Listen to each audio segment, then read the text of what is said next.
Lo que estás a punto de ver es algo que muy pocos creyentes cristianos conocen. Y lo que estoy a punto de contarte ahora muy probablemente no te lo hayan enseñado antes de formar parte de ninguna institución cristiana o denominación eclesiástica.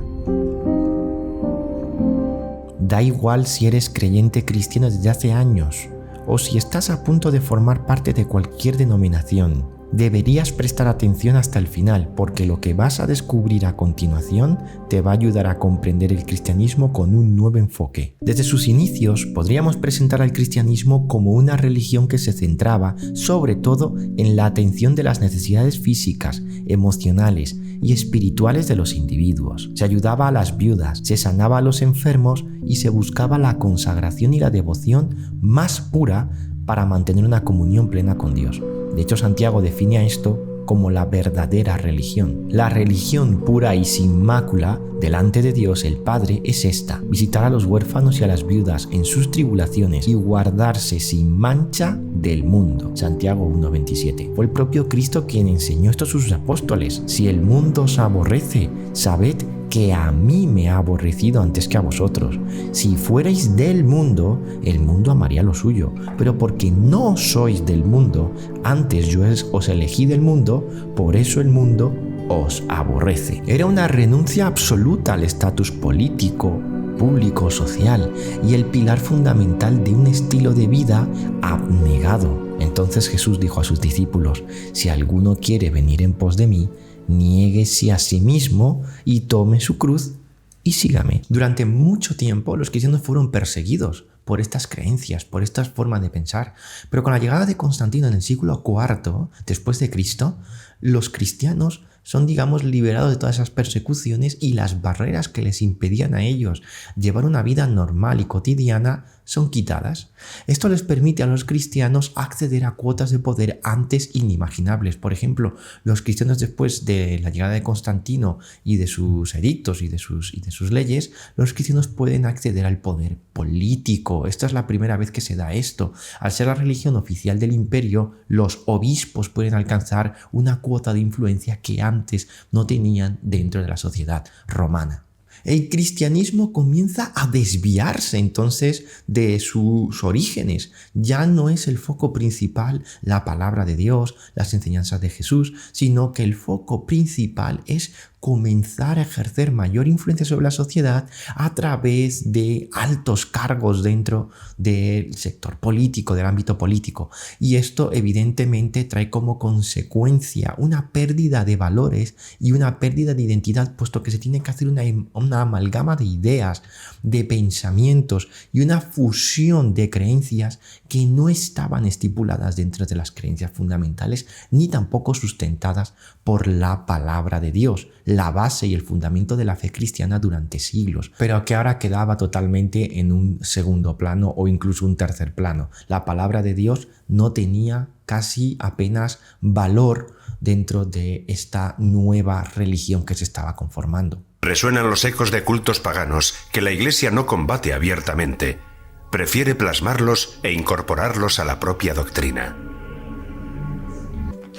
¿Cuál era la importancia de la regla de San Benito? ¿Y por qué la regla de San Benito sustituye en el siglo IX a las demás reglas monásticas que imperaban en otros monasterios? Porque la regla de San Benito tiene un equilibrio propio, distribuido en sus 70 capítulos, en los que todo está organizado a través de ese equilibrio que proviene de la tradición y experiencia de las romanitas, de la cultura romana. Una religión que necesitaba abarcar a todos los pueblos bajo el paraguas romano. Una religión universal. ¿Cómo bautizaron esta nueva religión universal? La Iglesia católica, puesto que su origen etimológico significa universal, apostólica, puesto que todavía conservaba en su doctrina algunas creencias impartidas por los apóstoles, y romana, pues había absorbido buena parte de las tradiciones paganas. Tenemos dos visiones completamente opuestas de vivir el cristianismo. Por un lado, tenemos el concepto de cristianismo como una religión que busca un estilo de vida de abnegación y servicio, rechaza la idea de alcanzar un estatus para mantener una vida devocional, separa de la religión las tradiciones, las prácticas seculares y lo material, y establece la palabra de Dios como su guía. Pero el nuevo concepto de cristianismo muestra una búsqueda activa del poder y de la influencia. Abraza la idea de alcanzar un estatus cómodo o elevado en el escalafón social. Combina la religión, la política, las tradiciones, las prácticas seculares y lo material. Ya no considera la palabra de Dios como una guía básica y necesita de una reinterpretación establecida por la autoridad eclesiástica. ¿Por qué pareciera que nadie hace nada al respecto si sabe claramente que es una desviación flagrante de los principios originales del cristianismo? ¿Por qué muchos líderes religiosos simplemente miran para otro lado ignorando este problema? Para Mussolini, la religión era un instrumento político para fortalecer la nación y el Estado fascista. En 1929 firmó con el Papa Pío XI los Pactos de Letrán, que crearon el Estado independiente de la Ciudad del Vaticano y formalizaron relaciones entre el Estado italiano y la Iglesia, terminando con décadas de conflicto tras la unificación italiana. Estos pactos le dieron a la Iglesia reconocimiento, soberanía y privilegios significativos, mientras Mussolini utilizó esta alianza para legitimar su autoridad. Posteriormente, implantó la religión católica como obligatoria en la educación pública, aseguró la presencia de símbolos religiosos en las instituciones y permitió capellanes en las milicias fascistas. En 1933, pocos meses después de que Hitler llegara al poder, se firmó un concordato entre la Santa Sede y el régimen nazi. Ese tratado tenía como objetivo proteger la libertad religiosa de la Iglesia Católica en Alemania y asegurar ciertos privilegios a la Iglesia.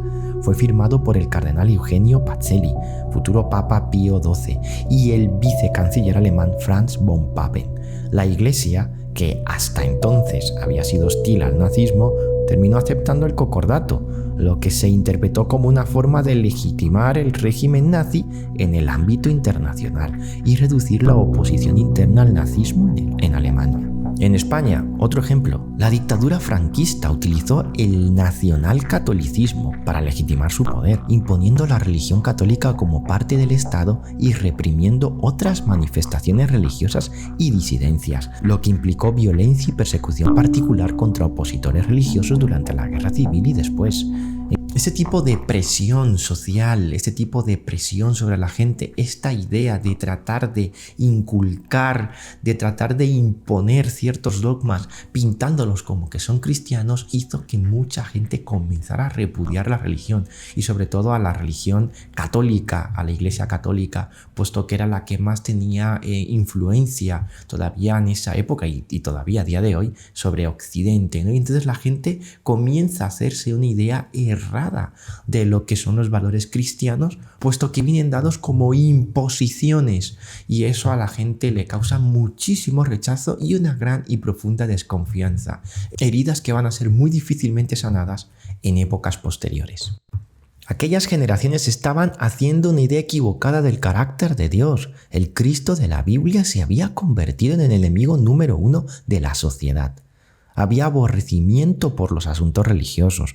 Muchas personas estaban decepcionadas y hastiadas con la actitud imparcial de la Iglesia frente a las dictaduras, el aumento galopante de los casos de corrupción y del abuso de poder. Con el debilitamiento de las dictaduras y el fin de la Segunda Guerra Mundial, comenzaron movimientos sociales y culturales que fomentaban acciones que mostraban gestos de rebeldía y demostraciones obscenas hacia la Iglesia y hacia la religión organizada. Así es como la religión cristiana comenzó a debilitarse y perder una gran influencia en Occidente. Las denominaciones eclesiásticas comenzaron a perder gran poder e influencia sobre el público general.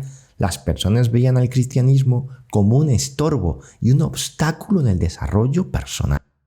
Y lo peor de todo esto es que lo que procuraron corregir, lo que procuraron cambiar fue la palabra de Dios y el Evangelio, en vez de tratar de buscar la restauración y la conversión de nuevos creyentes, que eso era principalmente para lo que había sido establecido el mensaje del Evangelio y el cristianismo en el mundo, como una alternativa a la cultura de aquella época, tanto judía como grecorromana, el cristianismo era una alternativa, pero ahora mismo no. El cristianismo se instrumentaliza el evangelio y se instrumentaliza la palabra de Dios, se los adapta para tratar de alcanzar a un nuevo público. O sea, lo que estaba mal, según esta visión o esta nueva idea, es lo que está mal, y lo que hay que cambiar y lo que hay que corregir es el evangelio y la palabra de Dios, porque está desfasado. ¿Veis? En vez de cambiar mis actitudes, cambiar mi organización interna dentro de mi institución, corregir y subsanar todos los errores y buscar la restauración con el prójimo y la conversión de nuevos creyentes al cristianismo, que el cristianismo se debería presentar como una alternativa a lo que ya hay en la sociedad, no es un instrumento con el que se pueda atraer a las personas. Fue entonces cuando muchos comenzaron a fomentar la búsqueda de una teología que tolerase las prácticas culturales y las nuevas corrientes de pensamiento.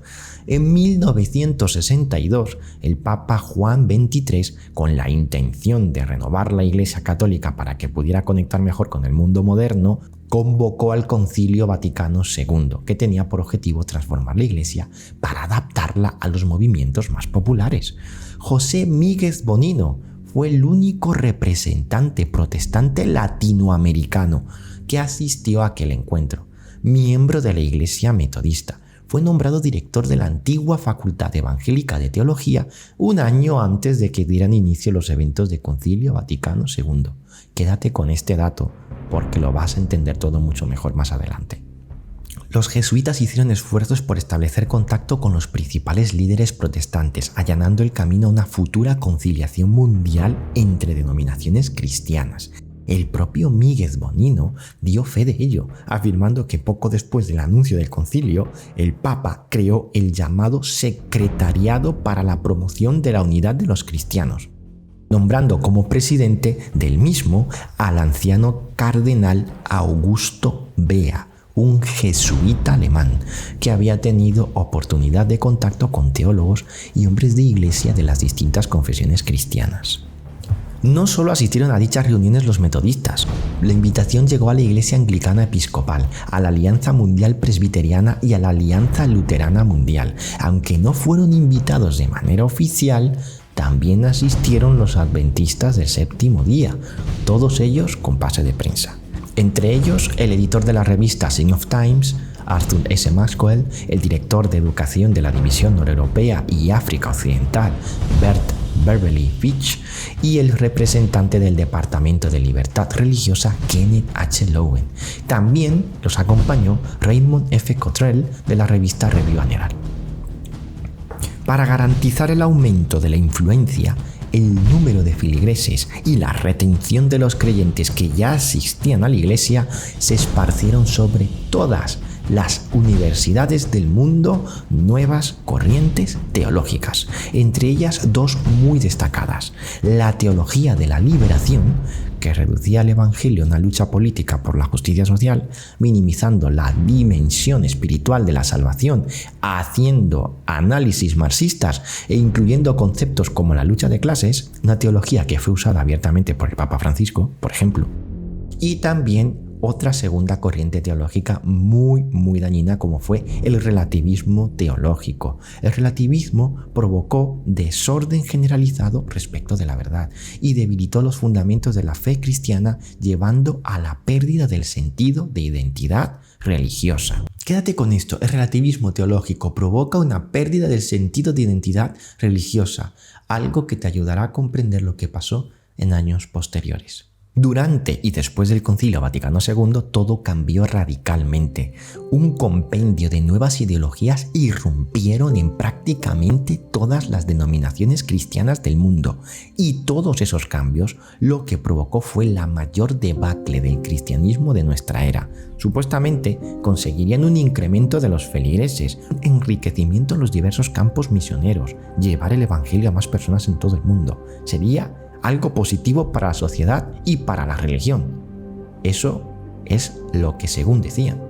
debía causar una mejora sustanciosa en la fe de miles de personas, un incremento en la consagración y un reavivamiento de la fe y una vuelta a los valores cristianos. ¿Pero fue eso lo que realmente sucedió? In my student years at Pacific Union College, but we had leadership at that time. Mis años de estudiante en el Pacific Union College, pero en aquella época teníamos líderes que sabían muy bien si las cosas no estaban como debían estar. Tuvimos algunos profesores durante mis años de estudiante, a principios de la década de 1960, que no tenían tan claro el adventismo como debían y que planteaban algunas dudas y planteaban algunas preguntas en la mente de los estudiantes. Y esos profesores, en 1 o 2 años, se fueron. Ya no formaban parte del cuerpo docente en el Pacific Union College. Pero cuando volví como profesor a principios o mediados de la década de 1970, las cosas habían cambiado un poco. Como dije, estoy muy orgulloso de los profesores que estuvieron allí durante los años 60 y los 70, pero a mediados de los 70 un nuevo presidente tenía una filosofía diferente a la que yo había estudiado a principios de los 60. Su filosofía era que el departamento de religión era demasiado parcial, no tenía suficiente variedad, no se expresaban suficientes puntos de vista diferentes. Y, dado que vivimos en una sociedad en la que a la gente le gusta tener diferentes puntos de vista, y la sociedad estaba evolucionando hacia ideas diferentes, necesitábamos tener una diversidad de experiencias en la enseñanza religiosa en el Pacific Union College. Y así, los que yo había tenido tanto aprecio y respetado tanto, empezaron a recibir llamadas de otros lugares. Nuevos profesores fueron incorporados al departamento de religión, profesores más jóvenes. Expected so much, they began to take calls to other places, and new teachers were brought into the religion department. Younger teachers, charismatic teachers. Profesores carismáticos, y ellos comenzaron a dar forma al departamento de una manera diferente. Y de nuevo ocurrió algo muy significativo, y es que el tipo de profesores, que tal vez no hubiera perdurado en la década de 1960, ahora eran aplaudidos, ascendidos y animados a formar parte de ese tipo de pensamiento en la década de 1970. Así que en unos 15 años el clima había cambiado en esa universidad, y ahora empezábamos a oír hablar de cosas diferentes. Y algunas cosas empezaron a suceder que no eran tan buenas como yo esperaba. In that college. And now we were beginning to hear of different things, and some things began to happen that were not as good as I had hoped they would be. Europa pierde aproximadamente 474.000 católicos por año, según datos oficiales del Vaticano. 17 millones de cristianos, tanto católicos como protestantes, han desaparecido de Europa en los últimos 5 años. Según el exhaustivo estudio llamado Ser cristiano en la Europa Occidental del Pew Research Center, publicado en 2018, que encuestó a más de 24.000 adultos en 15 países europeos occidentales, revelan una transformación radical en las creencias cristianas fundamentales. El hallazgo más devastador del estudio del Pew Research Center es que únicamente una mediana del 27% de adultos en Europa Occidental cree en Dios, como se describe en la Biblia. Esta cifra contrasta dramáticamente con el 56% de estadounidenses que mantienen esta creencia bíblica tradicional. En 11 de los 15 países encuestados, las mayorías eligieron creer en otro poder superior o fuerza espiritual que no es precisamente el Dios de la Biblia. I see an emphasis on music and entertainment, but no real emphasis on Bible teaching. And if the Bible is taught at all, it's usually for a very short time. What came as a sort of shock to me was that in the process of interviewing local teens, I found that almost every kid I spoke to rejected the belief of a young earth, as stated in Genesis. A young earth or an old earth? And there'd be a middle-aged earth? I would say probably about millions of years old. But it's definitely created in 6 days. Millions of years. The Bible is figurative language. It's not literal. I don't think the Bible cares to answer that question. That's one of the questions of this day. But you know what we tend to do in our churches, our Sunday school, and with our kids? Oh, don't worry about that, but trust in Jesus. To be stubborn and not answer that directly, my response is, whether or not it was created literally in 6 days or across millions of years, Jesus still died on the cross for me. But see, we need to worry about that, because that's a question if we can't answer. It shows the next generation that we just have this blind faith and we don't really believe this book, and it's not real history anyway. Mature Christ followers disagree on this topic. You know, like, they're all Bible-believing Christians, but you can disagree on this topic. You know, some believe it was made in 6 days, and others believe, you know, in sort of God-directed evolution over, millions of years. If you can't trust this part of the Bible here at the beginning, and you're told you can use man's ideas to reinterpret this, we don't have to take it as written, well, wait a minute, what about the rest of the Bible? Why are you telling me to take that as authoritative? ¿Os acordáis del líder metodista José Miguel Bonino? Tras el Concilio Vaticano II, la teología metodista dio un cambio tan radical que acabó dividiendo completamente a toda la denominación, provocando un récord en desafiliaciones de feligreses por culpa del cambio en sus creencias fundamentales. ¿Y los adventistas del séptimo día? ¿Qué tal les fue? También han sido afectados por estos cambios, evidentemente. En el más reciente informe de Secretaría se contabilizó el número de pérdidas que había sufrido la Iglesia, contando desde 1965. Curiosamente, 3 años después de que empezara el Concilio Vaticano II. El número total de pérdidas representa un total de más de 47 millones de personas, o lo que es lo mismo, el 43,17% de feligreses adventistas del séptimo día. La conclusión final que sacamos de todo esto que acabamos de ver es que el modelo que se presentó en Concilio Vaticano II es un modelo fracasado, y esas religiones, todas las denominaciones eclesiásticas que han bebido de ese modelo, que han absorbido esas ideologías, lo que están viendo es fracaso tras fracaso dentro de sus instituciones eclesiásticas. Y esto nos va a llevar a más, pero no hay que preocuparse, no hay que alarmarse, no hay que sentirse como que el cristianismo ya está perdido y que esto pues ha llegado a su fin, porque no es cierto. De hecho, Jesús mismo profetizó y habló acerca de esto, y ya lo estaba enseñando a primeros de siglo. Él ya sabía todas las cosas que iban a venir y comenzó a enseñar esto a los apóstoles. Si no me crees, échale un vistazo a las citas que te voy a mostrar a continuación. Vinieron entonces los siervos del padre de la familia y le dijeron: Señor, ¿no sembraste buena semilla en tu campo? ¿De dónde pues tiene cizaña? Él les dijo: un enemigo ha hecho esto. Y los siervos le dijeron: ¿quieres pues que vayamos y la arranquemos? Y él les dijo: no sea que al arrancar la cizaña arranquéis también con ella el trigo. Dejad crecer juntamente lo uno y lo otro hasta la siega, y el tiempo de la siega yo diré a los segadores: recoged primero la cizaña y atadla en manojos para quemarla, pero recoged el trigo en mi granero. Dice así. ¿Cómo podemos entender esta parábola? Bueno, fácilmente, hay dos grupos, trigo y cizaña. Trigo y cizaña se parecen muchísimo, parecen lo mismo, como lo que está pasando ahora con el cristianismo. Ambos tipos de cristianismo, tanto el que busca poder, influencia, tiene una visión mucho más material, como el que busca la consagración, la santidad, tiene una visión muchísimo más espiritual y más cercana a los valores primarios del cristianismo. Digamos que estos dos grupos dicen que son cristianos.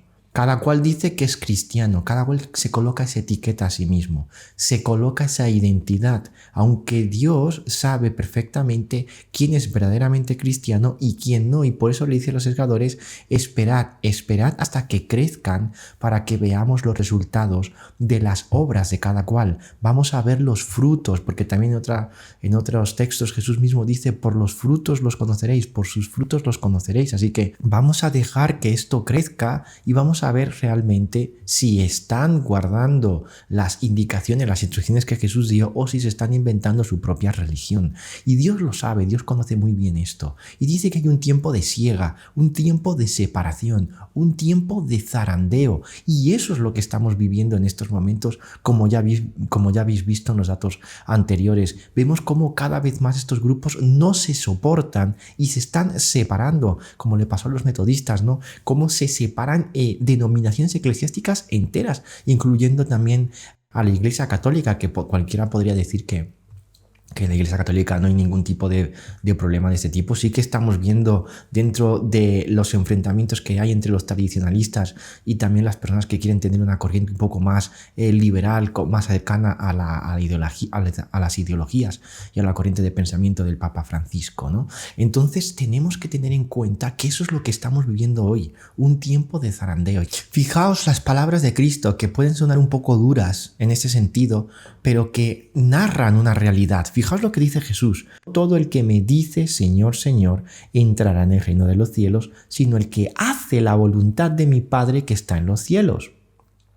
Muchos me dirán en aquel día: Señor, Señor, ¿no profetizamos en tu nombre y en tu nombre echamos fuera demonios y en tu nombre hicimos muchos milagros? Son cosas buenas, son cosas que haría cualquier creyente cristiano que sigue realmente las instrucciones que nos ha dado el Señor.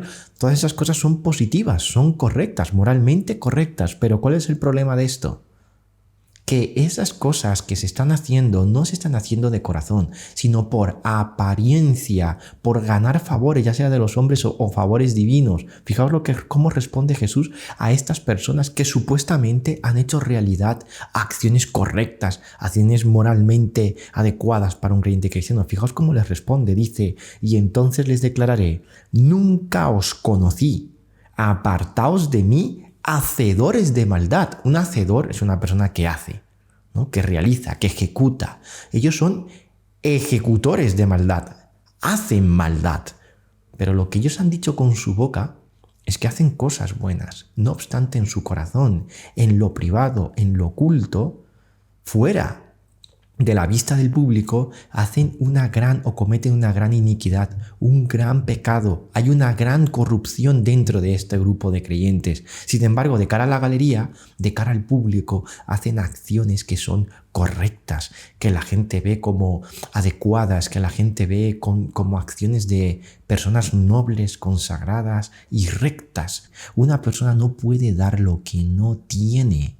Y por eso es que esta gran masa es la que está llenando las diferentes iglesias. Sí, las iglesias se llenan de gente no conversa, de gente que no conoce a Jesús, ¿sí? Entonces tenemos que tener mucho cuidado a la hora de manifestar públicamente que somos cristianos. Si realmente no lo somos, si realmente no estamos practicando nada y no conocemos nada, no digamos nada. No digas que eres cristiano, no te consideres, yo qué sé, evangélico, adventista, lo que sea. Da igual la denominación que tú quieras, católico incluso, lo que tú quieras. Si no practicas, si no crees en los dogmas, en caso de los católicos, o en las doctrinas, en caso de las denominaciones protestantes, si no crees en los dogmas o en las doctrinas de tu iglesia, si no te lo sabes, si no has tomado la molestia de estudiar adecuadamente la palabra de Dios con cierta profundidad, con cierto respeto, si no buscas una consagración en tu vida, no te presentes a las demás personas como cristiano, porque no lo eres. Un futbolista no puede ser futbolista si no patea un balón. Por más que él se autoperciba como futbolista, no puede. Tiene que practicar, tiene que ejercitar, tiene que entrenar, tiene que capacitarse, igual que los pilotos, igual que cualquier otro tipo de profesión. Tienen que hacer un esfuerzo para conocer lo que están ejerciendo, para entonces luego ya sí presentarse al público. Pero es curioso, en las profesiones, por norma general, el cliente, ¿no? O el usuario no pregunta si X o Y tiene años de experiencia. Tú, por ejemplo, no preguntas si tal piloto de avión de tu aerolínea tiene años de experiencia. Tú das por hecho que esa persona ha pasado unos procesos, ha pasado unas pruebas, ha pasado unos test que garantizan que el hombre o la mujer que va a tomar las riendas, que va a tomar los mandos, el control de la aeronave, tiene unas cualidades que le permiten estar allí sentado. Y tú no te lo vas a cuestionar, tú te vas a subir allí y no vas a preguntarle nada, lo vas a ver, pero lo vas a ver en sus actos y lo percibes y sabes que quien te está llevando es un profesional totalmente cualificado. No porque él va gritando a los cuatro vientos que él es un gran profesional y que lleva miles y cientos de años de experiencia y que tiene un currículum de no sé cuántas cientos de horas de vuelos de nada. A ti no te interesa eso, ni siquiera él te lo va a decir. Simplemente con sus actos, Él te está demostrando lo que verdaderamente es. Y lo mismo podemos extrapolar al cristianismo. En el cristianismo, sobre todo, no son las palabras lo que establece la experiencia vital del creyente. Porque tú puedes decir, no, yo tengo 40 años de experiencia haciendo X o Y. Eso da igual. Eso da igual. Lo que aquí cuenta son las acciones. ¿Qué actos estás llevando? Sobre todo en secreto. Porque en público todos son santos, pero en tu vida íntima, en tu vida secreta, en tu vida privada, ¿cómo estás? ¿Cómo está tu relación con el Señor? ¿Qué haces en tu vida, en tu tiempo libre, cuando nadie te ve? ¿Eres creyente cristiano cuando nadie te ve? ¿Eres creyente cristiano cuando hay pocas personas? Cuando estás delante de tus amigos, allí reflejas tus valores, reflejas tus principios, cómo te vistes, cómo hablas, cómo piensas, qué hablas, qué les dices, en qué tono se los dices, qué palabras utilizas, qué acciones demuestran que realmente tú eres diferente a ellos. Pero no hablo de ser diferente en el sentido, no me entiendas mal, de ser diferente en un sentido despectivo, de eres raro y cosas así, no, sino ser diferente de marcar la diferencia, porque el cristiano está llamado a marcar la diferencia, a que la gente vea en él algo especial, algo que atraiga y que lleve a la gente a los pies de Jesús, que la gente desee conocer y saber más acerca de Dios a través de tu testimonio personal, a través de tus actos, que la gente se pueda sentir tranquila y confiada de que quien tiene delante, ya seas líder de iglesia o no lo seas, es una persona confiable porque su vida, con sus actos, demuestran coherencia con lo que dice. Basta ya de tener una religión superficial, superflua, de símbolos, de cadenitas, de colgantitos, de tatuajes. Basta ya de eso. Eso no te hace más creyente, ni más consagrado, ni te hace mejor, ni te acerca más al cielo. Es comenzar a tener el símbolo de la cruz en el corazón. Es realmente vivirlo, sentirlo, practicarlo, ejercerlo y ser coherentes con nosotros mismos. No digamos a este o a Y, cambia esto o aquello porque está mal. Cuando yo tengo una mochila de errores y de problemas, eso no va a hacer nada, no va a servir para nada. Comencemos a vivirlo en nuestro día a día, que nuestros familiares más cercanos puedan sentir la consagración, la comunión con Dios a través de nuestras experiencias, a través de nuestros actos, que ellos quieran también ser partícipes de la naturaleza divina, que ellos también deseen ser partícipes de las bendiciones del Espíritu Santo, porque ven en tu vida bendiciones celestiales, sobre todo en la transformación y la reforma de tu carácter, de mi carácter. Es lo que el Señor quiere. Y esas fueron las instrucciones que Jesús, le dio a los apóstoles. Fijaos lo que nos dice Mateo 28, 19 al 20. Es el propio Jesús quien le enseña esto a los apóstoles, diciéndole, por tanto, id y haced discípulos a todas las naciones, bautizándolos en el nombre del Padre, del Hijo y del Espíritu Santo. Hasta aquí todas las denominaciones eclesiásticas lo cumplen casi a la perfección. Todo el mundo va, te bautiza en el nombre del Padre, del Hijo y del Espíritu Santo. Perfecto, hasta aquí todos vamos bien. Pero ¿y el versículo 20 lo estamos haciendo? Enseñándoles que guarden todas las cosas que os he mandado. Y aquí yo estoy con vosotros todos los días hasta el fin del mundo. Amén. Le estamos enseñando a las personas, estamos procurando que las personas comiencen a obedecer todas las indicaciones que Cristo ha mandado. ¿Sabemos las indicaciones que Cristo ha mandado? ¿Te has tomado la molestia para conocer las indicaciones que Cristo ha mandado? ¿Estás obedeciendo las indicaciones que Cristo ha mandado? Porque si no es así, déjame decirte con el dolor de mi corazón que no eres discípulo de Cristo. ¿En qué se diferencia un discípulo de un seguidor? Había miles de personas que seguían a Jesús, pero muchas miles de personas. Pero discípulos eran muy pocos. Menos del 10% eran discípulos de Jesús. ¿Qué los diferenciaba unos de otros? Lo que diferenciaba unos de otros era que el discípulo se caracteriza porque conoce, entiende la escuela, la base doctrinal de la escuela de su maestro y la defiende. Eso es lo que hace a una persona discípulo, si no leer la definición que viene en la RAE. De discípulo, de la palabra discípulo. No solamente es una persona que va siguiendo al maestro por donde va, que está muy bien, sino que es una persona que se empapa de la doctrina, que se empapa de las creencias, que se empapa de la praxis de su maestro y que procura ser como su maestro a tal punto que defiende y aboga lo mismo que su maestro. Eso es lo que te convierte en discípulo de Cristo. Y por eso el llamado de Jesús es id y haced discípulos, no seguidores. Jesús no quiere seguidores porque ya tiene millones de seguidores. Él no quiere followers, no le hace falta los likes, ni suscriptores tampoco les hacen falta.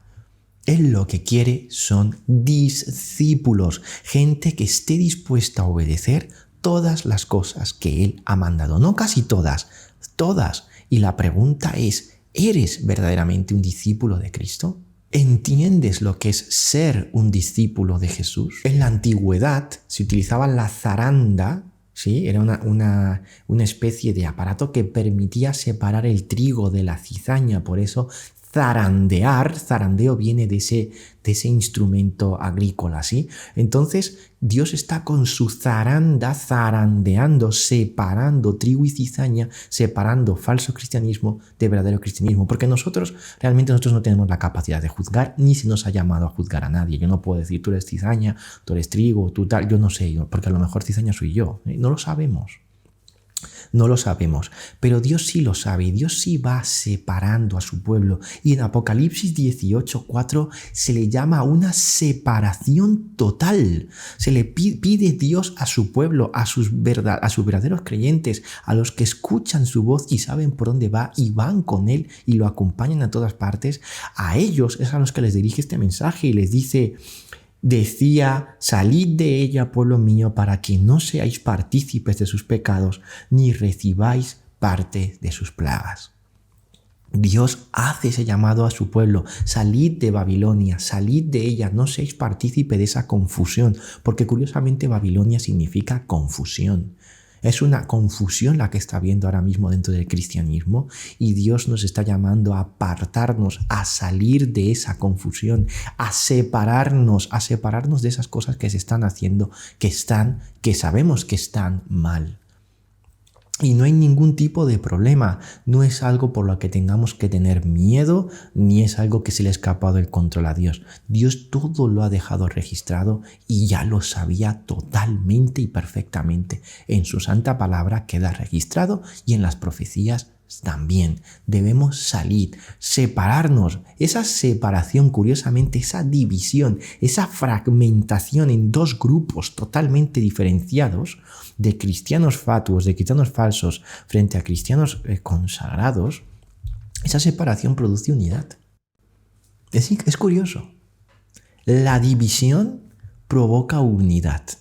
Unidad va a haber entre los que creen que el cristianismo tiene que alcanzar una cuota de poder, que el cristianismo tiene que utilizarse e instrumentalizarse para influir sobre la sociedad. Sin embargo, unidad también va a haber en aquellos que creen que no.